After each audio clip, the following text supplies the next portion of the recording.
भोटेकोसी नदीमा आएको यो अकल्पनीय बाढीले जुन अपूरणीय क्षति भएको छ, यो अत्यन्त कठिन घडी हो र यो कठिन घडीमा प्रभावित क्षेत्रका स्थानीयले बेहोरेको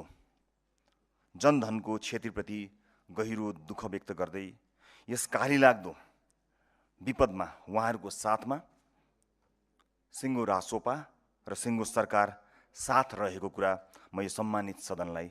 अवगत गराउन चाहन्छु। सम्मानित सभामुख महोदय, बिहानदेखि नै यसको जानकारी प्राप्त भएसँगै म प्रधानमन्त्री, गृहमन्त्री र भर्खरै स्वास्थ्य मन्त्री लगायतका सम्बद्ध अन्य सरकारी संयन्त्रका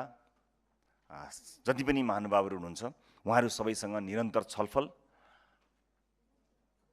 र सूचना आदान प्रदान र रणनीतिक किसिमका योजना के कस्ता छन् भन्ने जस्ता विषयहरूमा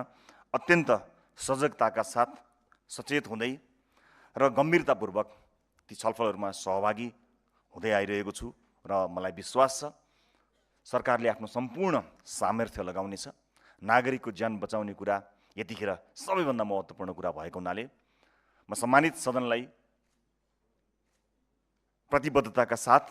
बताउन सक्दछु, मैले बिहानदेखि अहिलेसम्म गरेका संवादका आधारमा कि सरकारले आफ्नो सम्पूर्ण सामर्थ्य सबैभन्दा पहिला नागरिकलाई बचाउनमा लगाउनेछ। म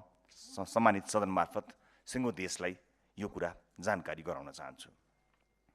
सरकारले प्रभावित क्षेत्रमा सक्दो सक्रियता देखाएको कुरा यहाँ अन्य महानुभावहरूले, मान्य सांसदहरूले पनि व्यक्त गर्नुभएकै छ। म सबभन्दा पहिला प्रतिपक्ष बेन्चमा बसेर पनि यो आपतमा, यो अप्ठ्यारोमा हामी सँगै छौँ, सरकारलाई कसरी सघाउनुपर्छ, हामी यो विपत्तिमा पक्ष प्रतिपक्ष होइन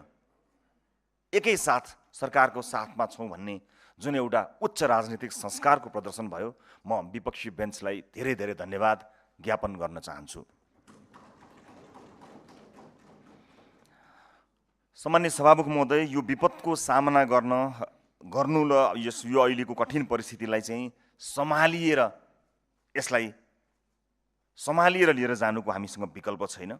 म बाढी प्रभावित रसुवा र धादिङका नदी तटीय क्षेत्रका स्थानीयलाई अझ सुरक्षित रहन, थप क्षति नहुनेतर्फ सचेत रहन, धैर्य धारण गर्न र सरकारी संयन्त्रको सम्पर्कमा रहन पनि अपिल गर्दछु। साथै चितवन, नवलपरासी लगायतका जिल्लाका नदी तटीय क्षेत्रमा सावधानी अपनाउन समेत आग्रह पनि गर्न चाहन्छु र म सरकारलाई पर्याप्त सुरक्षा जनशक्ति र सम्भव भएका सबै स्रोत साधन